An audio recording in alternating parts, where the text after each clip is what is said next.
Well, my dad says that they're going to go for the world's record, ambush in the Nitro Fever, and it's going to be a good race.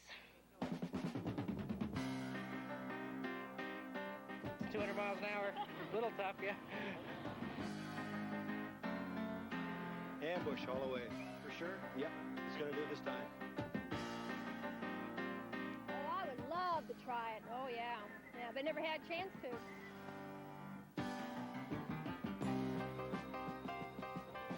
Welcome to the Molson Dragboat Challenge here on picturesque Fanshawe Lake in London, Ontario. These hydroplanes with 2,500 horsepower are capable of speeds of in excess of 200 miles per hour. Now, with beautiful conditions today, hopefully we'll be seeing a world record. We've got a crowd of over 10,000 people here on the banks watching a sport that is essentially the same as the car racing that happens on quarter-mile drag strips all over North America every Saturday night. The $22,000 purse put up by Molson's for this event makes it the richest race on the circuit, so all of the top guns are here. Once in the water, the boats wait in a staging area for their turn to run up the course 2 at a time. When the starter reckons the course is safe, the Christmas tree flashes, then goes solid amber. If the starter is satisfied with their approach, they're given a green light and the race is on. Electric eyes determine the winning elapsed time and the boat's top speed as it crosses the finish line. Times must be measured in hundredths of a second, and the fastest elapsed time decides the winner. The racers run off against each other until only one remains in each class, and they take home the trophies. Sounds simple, right? Well, let's watch a race to see how it works. The lights are amber. They approach the start about 30 miles per hour. Green light, and they blast down the course, and in 6.83 seconds, the winner is across the finish. But wait till you see the really fast boats, the nitro-burning blown fuel hydros. Rick Hendrick, the owner of Nitro Fever, the world's fastest propeller-driven boat, showed me how they work. And some of the controls you have here. Okay, we have the throttle feed over on the right-hand side of the boat, and the left pedal is for a brace. The lever to the left of his seat is for the parachute, which is mounted on the rear of the boat. The big lever on the right-hand side is for the clutch. It engages the boat to go and crank it at neutral, and then he engages the clutch and it goes down the course. This is the transmission. Of course, this is the engine. This is a blown fuel engine. The fuel comes into the engine. These butterflies open when he accelerates, and air comes in here. And then the injector forces gas in, and this is the blower, or the supercharger, that has fans that actually pack the air down in the engine. Then, of course, the headers that comes out of the raw fuel actually come out of these headers. If you watch it, you'll see fire, a lot of fire out of these engines. That's raw gas that hadn't been burned. This boat will burn 4 to 5 gallons of fuel on a 6-second pass, a quarter of a mile. Molson's has a history of involvement with both national and local events. Dragboat racing is a relatively expensive sport and requires a great investment on the part of the participants. So we felt that if we can help with the prize money and increase the level of awareness of the sport, bring in more fans, that way it helps to offset some of the expenses that they're into. Drag racing, the one-on-one test of raw power and speed over a short distance. Whether it's a 100-yard dash, quarter horses, chariots, motorcycles, cars, or jet boats, it's still drag racing. The primal challenge, the essential question, the lingering doubt, am I the fastest? It has motivated men and women since they learned how to run, and it continues to obsess racers like Billy Vance, the driver of Ambush. As in all forms of racing, as the records are broken, as the speeds increase, so too does the risk and the cost. It's extremely expensive. That's one thing I would like the people to try to understand, is that blown fuel hydroplane racing team, when they pull into a pit, you're looking at well over $100,000 just in rolling stock. You have trailer, truck, spare parts, and then the boat itself. Did you get into drag racing from cars? Right. I used to race blown fuel funny cars.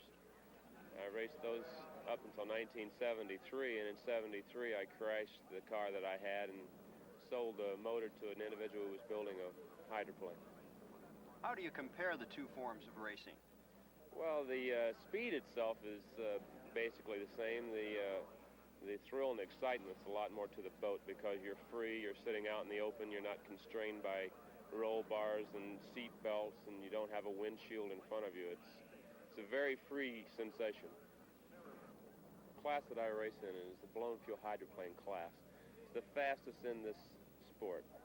It's basically identical to all of the other hydroplane boats, except that the type of fuel we burn in the engine that we run puts it in the fastest class, speeds of over 200 miles per hour. At this race, we only have one other boat in it, and that's the Nitro Fever boat out of Charlotte, North Carolina. It's driven by Jimmy Wright. It's the world record holder, and he's definitely the man to beat at this race. So I raced him last year. Was his first year in this class, and out of 6 races, he won 3, I won 2, and then another individual won the other race. Billy Vance and Jimmy Wright squinting down a quarter-mile track of shimmering water, praying that this won't be the run where a gust of wind will lift them right out of the water. Jimmy Wright.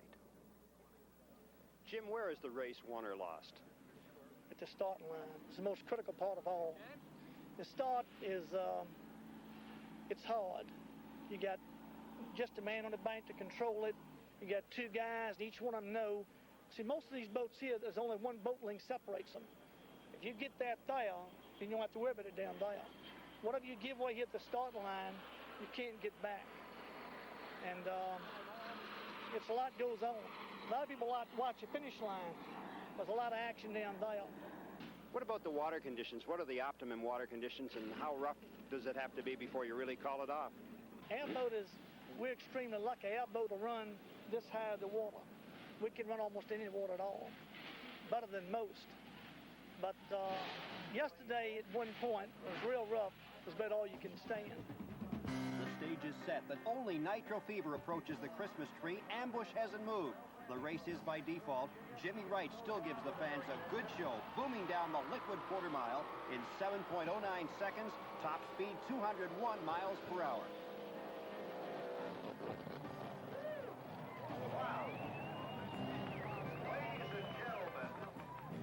Rick Hendrick and his crew let out the sigh of relief they always do when their driver makes it safely.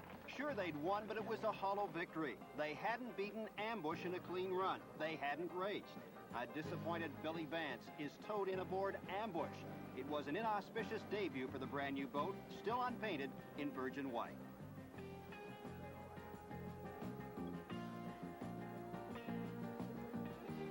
Between runs, the boats are taken out of the water and trailered to the pits where teams of mechanics who would rival any in stock car racing will completely strip and rebuild an engine ready to go again in less than 2 hours.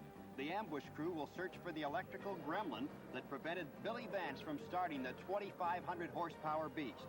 It was built for the express purpose of beating designer Carl Helcher's good friend and rival, Rick Hendrick. For the Nitro Fever boys, it would be an engine teardown to find out why they only went 201 miles per hour. This motor should be good for 10 miles per hour faster. Something must be wrong. It's a dangerous game, but in dragboat racing, these good old boys are all the best of friends, always ready to lend a hand. If owner Carl and driver Billy seemed depressed as they contemplated what would have to be done to be ready for the next race, the same could not be said of Jimmy Wright. Didn't I tell y'all this is the man to see? That trick muscle. You don't go by the head. You don't show that. He's the one that got me started in boat racing about 14 years ago. I went for my first boat race, and he was there. I was up to do my grandchildren. You know, racing is, you want the other guy to do good, and if he beats you, then you just have to go home and go to work. That's the sport in it.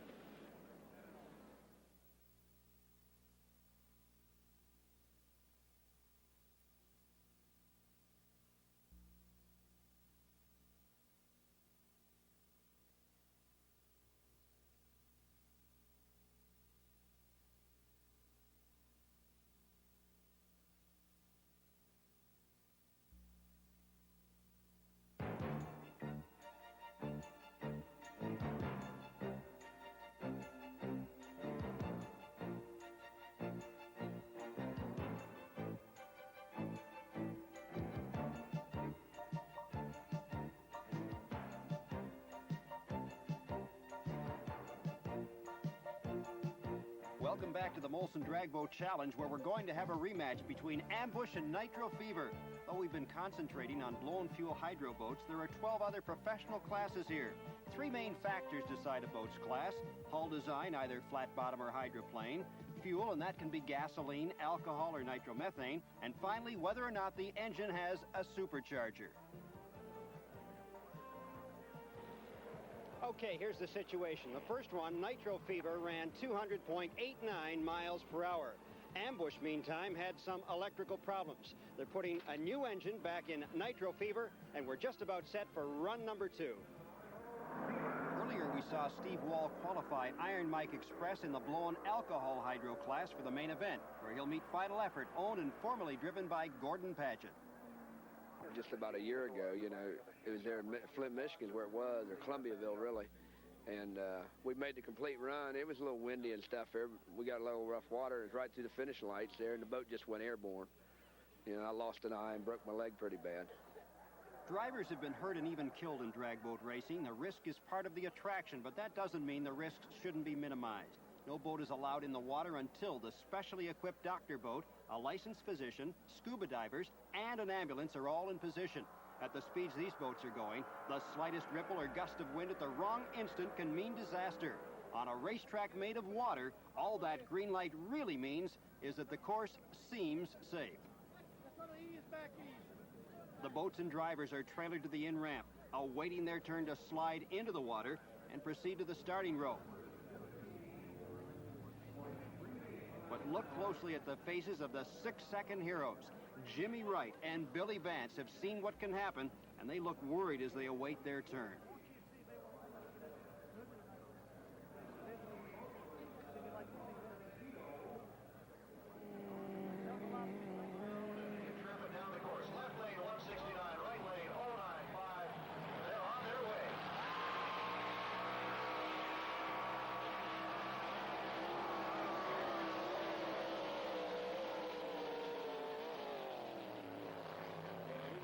Whip strut out of it, and that's probably what did it, you know, just loading it. But the motor was dead, you know, that number 3 cylinder was gone, so I'm sure that's the reason it was down. We loaded that cylinder back up and freshened it up, so. I don't think that you could put both the motors in one boat and put too much power. No. It takes just seems like they're going to take all you want to put in it. That's the only advantage the Divas has got. You can't put too much in it. It'll take a ton. Why you just found where he's hiding that? He's got the horsepower in the can, so good luck, man. Okay, Jimmy. Have a safe one. Good luck, Jimmy. The boats leave so hard that the sensation's almost indescribable. It gets up free of the water, and the wind in your face is just unbelievable. You're not strapped in or restrained in any way by a seatbelt. You're just basically holding yourself in with your arms on the steering wheel. Driver safety in dragboat racing is very different than in any other motorsport. They worked quite a lot towards the safety in the sport by the development of the chute pack, the life jacket with a parachute on the back of it, which enables the driver to be placed in the water feet first, hopefully in the event of a crash, but you still have a very high risk factor. The man who replaced injured Gordon Paget is even more safety conscious than most. Driver Bob Burns. The driving suit that we wear is a 2-piece suit. It's made of Nomex. It's a fire retardant material.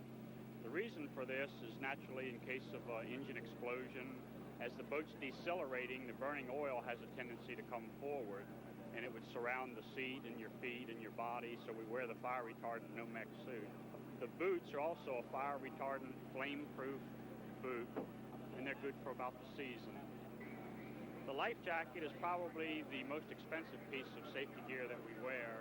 It runs between $550 and $600 for the life jacket.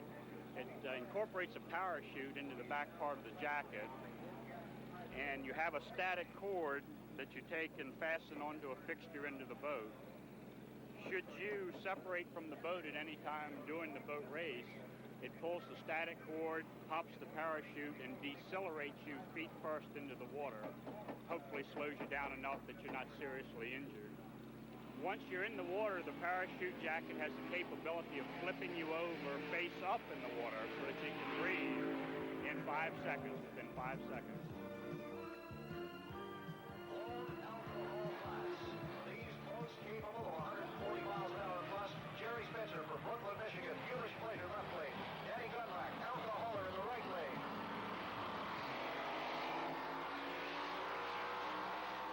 Bob Burns' competition in the blown alcohol hydro class is going to be Steve Wall driving the Iron Mike Express. Steve, you hadn't had a lot of luck against Bob Burns, but apparently you're very competitive. Yeah, we feel like we are. We're trying to stay right with him, and we get everything dialed in on the big end. I think we'll come out okay. We always leave with him or a little ahead of him, and then he catches us usually right in the lights at the finish line. There's less than 1/10 of a second between you two at the finish line, so it's anybody's race. It's anybody's race. It could be one right down there on the starting line. First one to leave first could win the race.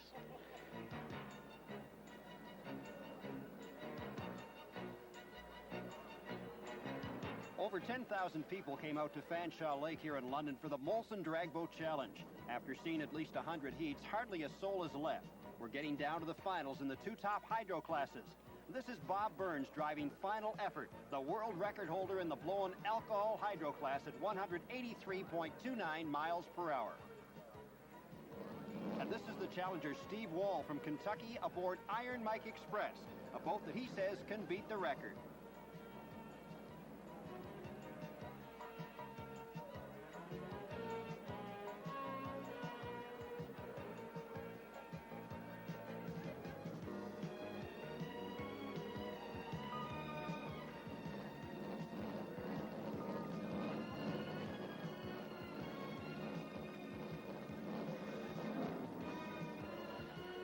Timing and the lights is one thing. You have to watch the lights and you have to know how to set the boat. When you come into the lights, you have to make sure the boat rides up on the prop, because if you just hammer the boat and with the boat the wrong attitude, it'll go around or go over.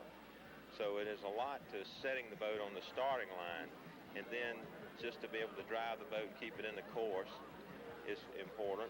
But more than that, the driver comes back and gives us a reading on what the engine did, when it had power. Did it have power at mid-range? Did it have power on the big end? Did it have power at the start? So he's very experienced. He understands when the boat's plowing on the front or it has a handling problem. He helps us correct it. So the experience that he has is his biggest asset.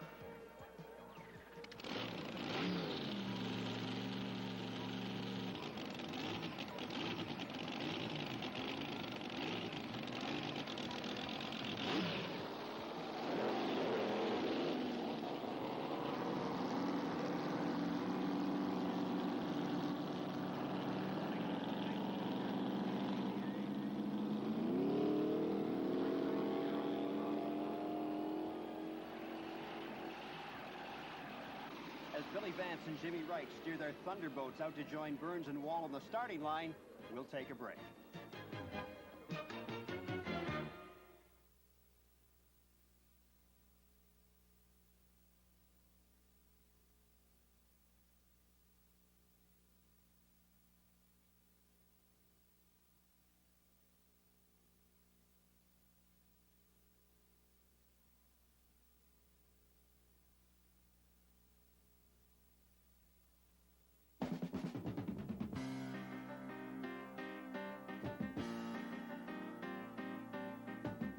The final races are about to begin here at the Molson Dragboat Challenge on Fanshawe Lake in London. When the starter is certain the course is free of debris, that even the slightest boat wake is dissipated, that the safety crews are in position and the wind is steady, then and only then will the flashing amber light be triggered and two boats leave the holding rope to proceed down the course. At top speed, you have very little control in these boats. The hydroplane design is designed to get the boat free of the water and ride basically on a layer of air. So the only control you have at top speed is just what part of the rudder is still in the water, and that's helping to direct the boat into the course. If you get in trouble, the first thing that you should do, of course, is get out of the throttle and turn the parachute loose on the back of the boat. That hopefully will slow you down to where you can get the boat back under control. When these boats crash, they literally disintegrate. The biggest pieces is very seldom more than 3 feet square, so you want to get free of the boat. In the boats, there's nothing to protect you, so the idea is to be thrown free of the craft, so there's nothing to restrain you. It's time. Steve Wall wakes the monster with a squirt of pure methanol down its thirsty throat. No more holding back. Iron Mike will have to go flat out to knock off Bob Burns in final effort. Hands up, everybody. Here we go with low alcohol hydro trophy run. Iron Mike in the far lane, side by side as they hit the green. Neck and neck. Iron Mike pulls out a slight lead and holds it across the line to win. Oh no, we've had a crash. Iron Mike has flipped. After crossing the finish line, the boat went airborne and flipped over backwards. It tossed Steve Wall into the water. Rescue boat's there. Let's hope Steve's okay. And let's see if we can spot what happened in slow motion. Iron Mike crossed the line in the far lane, and it was hard to see because of the huge rooster tail kicked up by final effort. But the timers say Mike won the race by 4/100ths of a second and was doing 183.67 miles per hour at the line. Then, for no obvious reason, the boat's nose just rose up and started tumbling about 30 feet in the air. Steve Wall's chute popped and pulled him away from the wreckage exactly as designed and left him floating face up but apparently unconscious. Remember, even with the parachute, he must have entered the water at over 150 miles per hour. The results of that race in just a moment.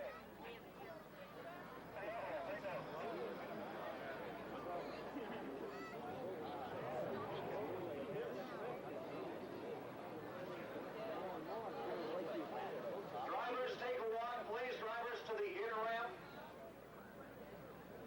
Drivers, cover the inner ramp and the... Steve Wall is conscious and moving on the stretcher. He's a very lucky man to have survived that horrible crash.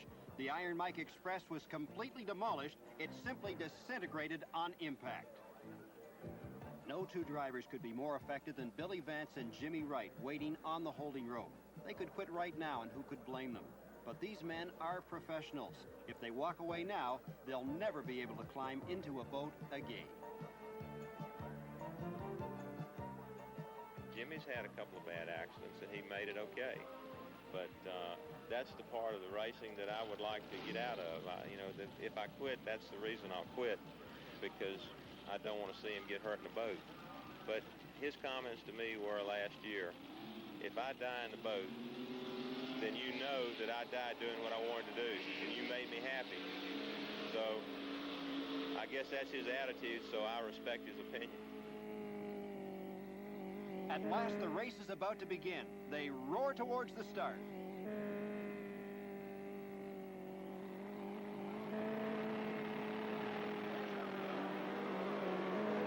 Jimmy Wright in Nitro Fever in the far lane against Billy Vance in ambush. Here they come. Green light. It's Jimmy Wright by a boat length at the finish line in a time of 6.55 seconds. The speed is 213.77 miles per hour. That's a new ADVA world's record. The American Dragboat Association rules say that for a record to be made official, it has to be backed up. The speed must be duplicated by the boat on its very next run within 3%. And so Nitro Fever must reach a minimum speed of 208 miles per hour. Jimmy on his backup try for the record. You've got to be lined up straight in that course if you got some trouble.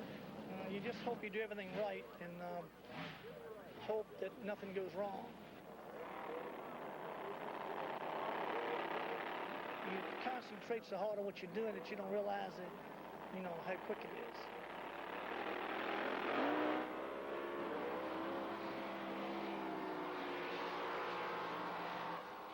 He made it. Jimmy Wright has not only won the Molson Dragboat Challenge, he has set a new world record on the liquid quarter mile. And late word from the hospital, Steve Wall has a badly crushed foot, but he's going to be okay. He'll probably race next year.